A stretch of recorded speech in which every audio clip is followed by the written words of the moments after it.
നമസ്കാരം. റാഫ്റ്റോ ക്രിക്കറ്റിലേക്ക് അവർക്കും സ്വാഗതം.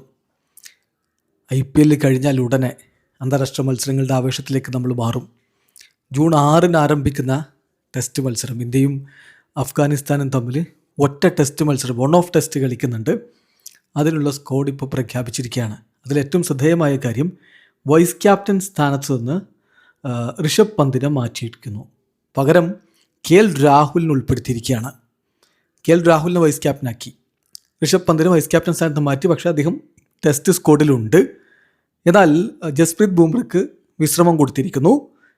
പുതുതായിട്ട് പുതുമുഖങ്ങൾ സ്ക്വാഡിലുണ്ട്. മനോജ് സുതാർ, ഗുർനൂർ ബ്രാർ, ഹർഷ് ദ്യൂബെ എന്നിവർക്ക് ഫസ്റ്റ് കോളപ്പ്, അവരുടെ മെയ്ഡൻ കോളപ്പ് ലഭിച്ചിരിക്കുന്നു എന്നുള്ളതും ഈ ഒരു സ്ക്വാഡ് പ്രഖ്യാപനത്തിൻ്റെ ഏറ്റവും ശ്രദ്ധേയമായിട്ടുള്ള കാര്യമാണ്. നമ്മൾ നോക്കുകയാണ് ഇന്ത്യയുടെ ടെസ്റ്റ് സ്ക്വാഡിൽ ആരൊക്കെയാണുള്ളത് എന്ന്. Shubman Gill captain, Yashasvi Jaiswal, KL Rahul vice captain, Sai Sudharsan, Rishabh Pant, Devdutt Padikkal, Nitish Kumar Reddy, Washington Sundar, Kuldeep Yadav, Mohammed Siraj, Prasidh Krishna, Manoj Suthar, Gurnoor Brar, Harsh Dubey, Dhruv Jurel.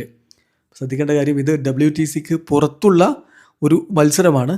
ഏതായാലും ജൂൺ 6 ആരംഭിക്കുക. ജൂൺ 6 മുതൽ ജൂൺ 10 വരെ ഈ മത്സരം ആരംഭിക്കുന്നത് PCA ന്യൂ ക്രിക്കറ്റ് സ്റ്റേഡിയത്തിലാണ്. ഏതായാലും മികച്ചൊരു പോരാട്ടം Maharaja Yadavindra Singh international cricket stadium മുല്ലാൻപൂരിൽ നമുക്ക് കാണാൻ കഴിയട്ടെ. വീഡിയോ അവസാനിക്കുന്ന ക്രിക്കറ്റ് ലോകത്തെ കൂടുതൽ വിശേഷങ്ങളുമായി റാഫ്റ്റോ എത്താം.